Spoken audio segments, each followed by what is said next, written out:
இதய தெய்வம் புரட்சி தலைவி ஜெயலலிதாவின் 77வது பிறந்த நாளை முன்னிட்டு அதிமுக சார்பில் விழுப்புரம் மாவட்டம் அத்தியூர் திருவாதியில் நடைபெற்ற பொதுக்கூட்டத்தில் ஏழை எளிய மக்களுக்கு நலத்திட்ட உதவிகளை முன்னாள் அமைச்சரும் அதிமுக மாநிலங்களவை உறுப்பினருமான சி.வி. சண்முகம் வழங்கி சிறப்புரையாற்றினார்.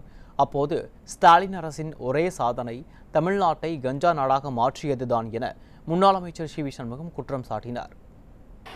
பெண்களுக்கு பாதுகாப்பே இல்லை, சுத்தமா பாதுகாப்பு இல்லை. வீட்டில் இருந்தாலும் வீடு பூந்து கற்பழிக்கிறான், ரோட்டில் நடந்து போனா தூக்கி போய் கற்பழிக்கிறான், வேலைக்கு போனா வேலை செய்யற இடத்துல கற்பழிக்கிறான். பெண் காவலருக்கு காவலருக்கு பாதுகாப்பு இல்லை. பள்ளிக்கு செல்கிற முதல்ல ஒண்ணு கேட்கலாம், உங்க பெண் குழந்தைகளை நிம்மதியா ஸ்கூலுக்கு அனுப்ப முடியுதா? இப்ப அனுப்ப முடியுதா? டெய்லி டிவி திறந்த பேப்பர் திறந்த என்ன பாக்குறோம்? 2ஆம் வகுப்பு படிக்கிற மாணவி பாலியல் பலாத்காரம், 4வது படிக்கிற பெண் குழந்தை பாலியல் பலாத்காரம், 5வது படிக்கிற பெண் குழந்தை பாலியல் பலாத்காரம், 2 வயது குழந்தை பாலியல் சிண்டல். தினந்தோறும் பத்திரிகை டிவி திறந்தா கூட்டு பாலியல் கற்பழிப்பு. வீட்டில் இருக்கிற குழந்தைக்கும் பாதுகாப்பு இல்லை, பள்ளிக்கு போற பெண்களுக்கும் பாதுகாப்பு இல்லை, மாணவிகளுக்கு பாதுகாப்பு இல்லை, வேலைக்கு செல்கிற பெண்களுக்கு பாதுகாப்பு இல்லை, வீட்டில் இருக்கிற பெண்களுக்கு பாதுகாப்பு, 80 வயசு ஆயாவுக்கும் பாதுகாப்பு. 80 வயசு ஆனாய் மூதாட்டியும் கற்பழிக்கலாம். நடந்ததே இல்லையா? நடந்தது. இதுதான் இந்த ஆட்சியில் செய்திருக்கிற ஒரே சாதனை. உன்னுடைய செந்தில் பாலாஜி அமைச்சராக்க வேண்டும்னா கவர்னர்கிட்ட போவ, உன் புள்ள துணை முதலமைச்சராகனா மோடி கிட்ட காலில் போய் உழுவ, கவர்னர் போய் பார்ப்ப. இப்ப கேட்ட நிதி தர மாட்டாங்க, பள்ளிக்கு நிதி தரல. யாரை ஏமாத்துற? அந்த திட்டத்தில் நீ கையெழுத்து போட்டியே இல்லையா? கையெழுத்து போட்டாங்களே இல்லையா? அதையே மூடி மறைக்கிற. இன்னைக்கு மத்திய அமைச்சர் என்ன சொல்றாரு?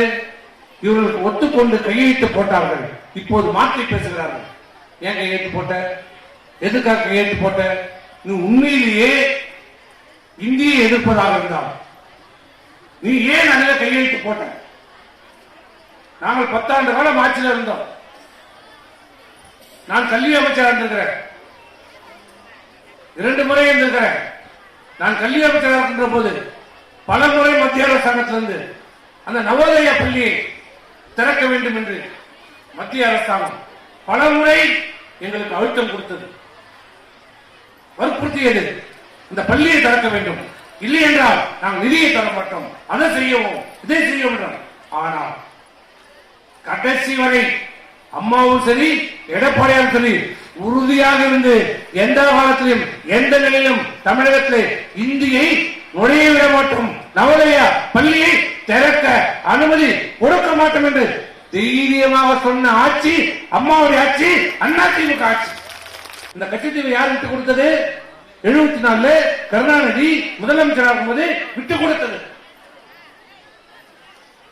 ஒவ்வொரு முறையும் தமிழ் உரிமை என்று பேசுகின்ற போதெல்லாம் இந்த நாட்டினுடைய தமிழ்நாட்டுடைய உரிமையை விட்டுக் கொடுக்க போகிறார்கள் என்றுதான் அர்த்தம். அவை இப்படிப்பட்ட அரசு, மக்களை ஏமாற்றிக் கொண்டிருக்கிற அரசு, உங்களை எல்லாம் வஞ்சித்த அரசு, பல்வேறு வாக்குறுதிகளை கொடுத்த அந்த வாக்குறுதிகளை நிறைவேற்றாத அரசு, உங்களை பற்றி துளியும் சிந்திக்காம கடுமையான விலைவாசி ஏற்றத்தை தடுக்காத அரசு, அனைத்து கட்டணங்களையும் உயர்த்திய அரசு, மாண்புமிகு அம்மா அவர்கள் கொடுத்த அனைத்து திட்டங்களையும் நிறுத்திய அரசு, இந்த திமுக அரசு, ஸ்டாலினுடைய அரசு தூக்கி எறியப்பட